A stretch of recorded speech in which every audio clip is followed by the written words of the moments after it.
I just want to thank you guys so much for all the love you bestowed upon me with that Bohemian style t-shirt flip. It's fine. And I get now that it is an AC/DC shirt, and AC/DC is far from being Bohemian, but the sleeves were definitely Bohemian. So let's just call that one Bohawker? Bohemian? Anyway, so I got a comment asking if there was an armpit solution for fluffier people Who don't want to wear a crop top. and then they can't imagine this working with a longer tee. Well, I'm here to show you that it does work with a longer tee. And if you don't have a longer tee, you can actually extend onto your t-shirt if you want. Here is my victim. All right, let's do this.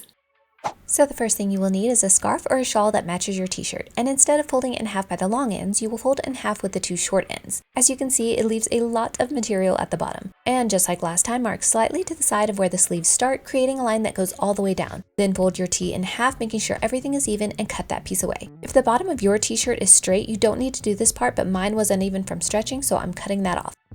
Now we can work on the sleeves. The first thing I did was place my tee on the material at the top where the fold is, and about an inch below the bottom I marked a straight line all the way across and then cut the bottom part away. Put that to the side for later. This is the bottom and this is the top. Fold this in half and mark the center at the top and the bottom. Draw a line dividing the material in half and cut.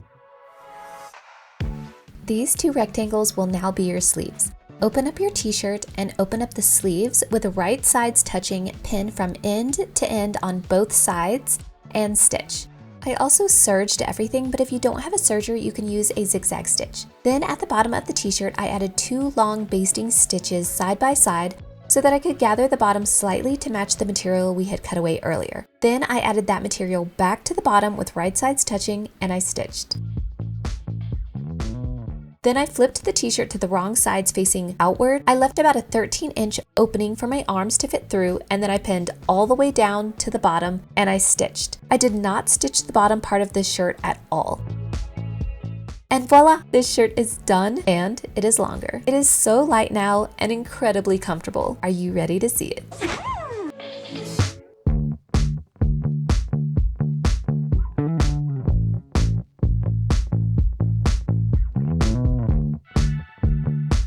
So if you remember, I left 13 inches for a hole right here. I could actually sew all the way up on the inside to here. As long as your wrist and arm can fit through it, you can go ahead and close it all the way up. I might actually do this. Oh, I am just so in love with it. Anyway, I hope you guys loved this tutorial and I would love to hear what you guys think.